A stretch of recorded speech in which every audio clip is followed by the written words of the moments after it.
تو نہیں آنا تمہارے گھر میں؟ آیا وہی تمہاری بات کرو پھاشا میں. تو وہاں سے اتنا قریب آ گیا, آ جاؤ. پانی کی بات ہو رہی, پانی دوڑائیں گے مودی کے پاس بھی. ہاں حیدرآباد کے بسنے والوں سے نریندر مودی کی سرکار کو اتنی نفرت کیوں ہے؟ اتنی نفرت کیوں ہے؟ اتنی ناانصافی کیوں کر رہے ہیں؟ کرناٹکا میں بارش ہوئی, وہاں پر بھی تباہی ہوئی, کروڑوں روپیہ دیے مگر حیدرآباد کو نہیں دیے. یہ سوال کرنا کیا تھا کہ بی جے پی آج ایسا لگا کہ ان پر بجلی گری اور پریشان ہو گئے, چاروں خانے چیت ہو گئے اور بولنا شروع کر دیے اویسی جینا ہے, اویسی فلاں ہے. یعنی آپ دیکھو T R S, Congress, B J P, ان کی گفتگو کی شروعات مجلس سے ہوتی ہے اور ختم ہوتی ہے آپ تمام کے دولہے بھائی اسد الدین اویسی پر. ہار مان چکے ہو اور حیدرآباد کی عوام کے پاس دکھانے کو کچھ نہیں ہے تمہارے پاس. اسی لیے تم حیدرآباد میں ایک ماحول کو پیدا کرنا چاہ رہے ہو, فرقہ پرستی کے ماحول کو پیدا کرنا چاہ رہے ہیں. ارے تم ادھر ادھر سے کود کے کہاں سے آ رہے نہیں معلوم.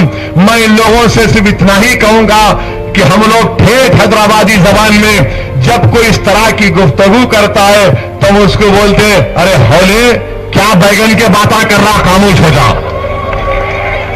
بولتے نہیں بولتے؟ بولتے نا, میں بھی بولا. اب کیا کرتے بولو, مگر میڈیا والے ہیٹ اسپیچ دی, ان کے ابا کو بولے, بیگن کی بات بولے.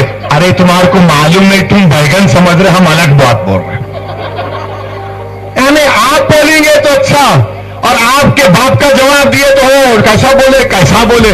یاد رکھو وہ زمانہ چلے گیا, اگر تم کچھ بولو گے تو یہ زبان بھی جواب دے گی. وہ زمانہ چلے گیا خاموش بیٹھ کے ڈر ڈر کے جینے کا. اب کسی مائکا لال سے ڈرنے کی ضرورت نہیں ہے, اس لیے کہ بھارت کے سموِدھان میں سب برابر ہے, کوئی بڑا نہیں, کوئی چھوٹا نہیں, کوئی مالک نہیں, کوئی کرایہ دار نہیں. اب حصے داری کی لڑائی لڑی جا رہی ہے مجلس اتحاد المسلمین کی طرف سے. ہم اپنا حصہ لے کر رہیں گے انشاءاللہ تعالی. اور بیگم بازار پولیس اسٹیشن کے پاس 2,55,00,000 کا کام میں بیٹھ کر کروایا. جا کر وہاں کے آپ ہندو بھائیوں سے پوچھو کہ کون وہ کام کرایا تھا جب ان کے گھر میں دکانوں میں پانی ڈوب رہے تھے. میں سینکشن لے کر آیا اور وہاں پر کام ہو رہا ہے. کیا میں دیکھا وہاں پر میں کچھ خالی تکلیف نظر آئی؟ کیا مجھے وہاں پر کسی کا مذہب نظر آیا؟ کیا مجھے وہاں پر کوئی مسلمان یا ہندو نظر آیا؟ کیا مجھے وہاں پر مسجد یا مندر نظر آئی؟ میں انسانوں کی تکلیف دیکھ رہا تھا. رحمت کو بولا کہ بناؤ, میں جا کر منظوری لیا کمشنر بلدیہ کے پاس بیٹھ کر. آج الحمدللہ وہ کام تقریباً ختم پہ ہے. وہاں پہ ایک پانی کی لائن اور سیوریج لائن ڈلانا ہے, وہ کام بھی منظور کروا دیا میں, کیونکہ میں ایم پی ہوں یہاں کا, یہ ہماری ذمہ داری تھی. مگر بی جے پی کو صرف ایک ہی چشمہ لگا کے دیکھتے, ان کو اسد الدین اویسی نظر آتا, خالی اونلی اویسی. مگر الحمدللہ یہ آپ کی دعاؤں کا نتیجہ ہے, یہ آپ کے اتحاد کا نتیجہ ہے کہ مجلس اور اسد الدین اویسی بی جے پی اور ٹی آر ایس کے دل و دماغ پر چھا چکی. الحمدللہ ان کی سوچ سما چکے ہیں. یہ ہماری کامیابی ہے کہ ان کو لگ رہا ہے کہ دیکھو یہ جماعت بڑھ رہی ہے. میں آپ کو سلام کرتا ہوں. انہی گلی کوچوں میں مجلس اتحاد المسلمین کے چراغ کو آپ نے روشن کیا تھا. یہاں جو بزرگ بیٹھے ہیں آپ کو سلام کرتا ہوں. آپ نے 70 سال پہلے جس چراغ کو جلایا تھا اور جس چراغ کی روشنی سے ہم نے اتحاد کو پیدا کیا, جس چراغ کی روشنی سے ہم نے اندھیروں کو صاف کر دیا, اور وہ چراغ کی روشنی اب بہار تک پہنچ چکی ہے. اور وہ بہار میں الحمدللہ بہار کی عوام نے مجلس کے پیغام کو سمجھا اور مجلس کے 5 اراکین اسمبلی کو کامیاب کیا. تو مخالفین مجلس پر ایسا لگا کہ آسمان گر پڑا ان کے سر پر.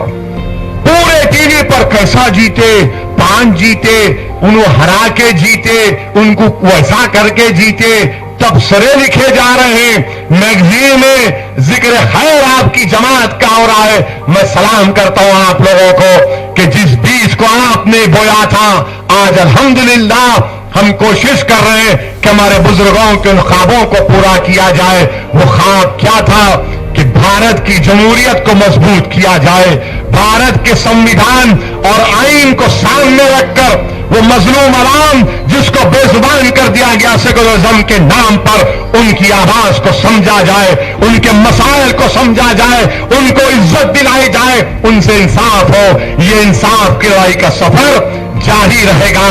جمہوریت کو مضبوط کرنے کا کام ہم کر رہے ہیں تو کوئی احمق آ کر کہتا ہے ارے بابو سنو سمجھو مگر مخالفت کرنا ہے تو جمہوریت کے آئین کے دائرے میں رہ کر کرو, مگر تمہارا اس طرح کی بکواس کو بیان کرنا, حیدرآباد کی عوام کے سامنے تم ایکسپوز ہو چکے ہو کہ تم فرسٹریشن کا شکار ہو, تمہارے پاس بتانے کو کچھ نہیں ہے, تو اسی لیے تم صرف گرم ماحول کر رہے ہو. کبھی اسد الدین اویسی کے نام پر ڈر پیدا کرنا چاہتے ہو. ارے یاد رکھو سرزمین حیدرآباد پر بسنے والا کسی سے نہیں ڈرتا. میں حیدرآباد کی عوام سے بھی اپیل کر رہا ہوں کہ حیدرآباد کا امن اویسی سے بڑا ہے, حیدرآباد کی ترقی اویسی سے بڑی ہے.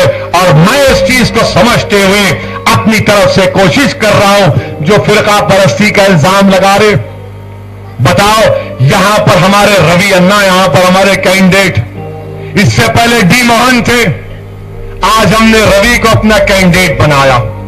میں ان کو برسوں سے جانتا ہوں, برسوں سے جانتا ہوں. نہایت ہی شریف آدمی ہے, نہایت ہی شریف آدمی ہے, مخلص آدمی ہے. اپنے ماں باپ کی اتنی خدمت کیا کہ خود ابھی تک شادی نہیں کیا. اس آدمی میں اتنی شرافت ہے. ہم روی صاحب آپ کو ایک وعدہ کر رہے, آپ اجازت دیجئے, آپ اجازت ہے.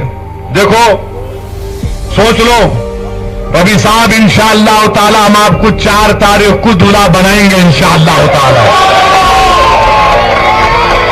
دولہا بنائیں گے کا مطلب شادی کرنا نہیں کرنا ان کا پرائیویٹ میٹر ہے, اپن خالی دولہا بنا دیں گے جتا کر.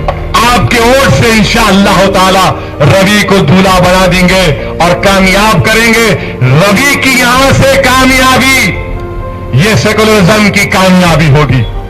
روی کی کامیابی یہاں سے صحیح معنوں میں ہندو مسلم دلت اتحاد کی کامیابی ہوگی. روی کی کامیابی یہاں سے جو لوگ حیدرآباد کو بھاگیہ نگر کا نام دے رہے ہیں, بتاؤ حیدرآباد کا نام بدلنا کیا, حیدرآباد کا نام بدلنا کیا. اب یوں کیا بول رہے, یہ لڑائی حیدرآباد اور بھاگیہ نگر کی لڑائی ہے اور مجھے یقین ہے کہ حیدرآباد کامیاب ہوگا, حیدرآبادی کامیاب ہوگا اور حیدرآباد ہی کامیاب ہوگا انشاءاللہ تعالی.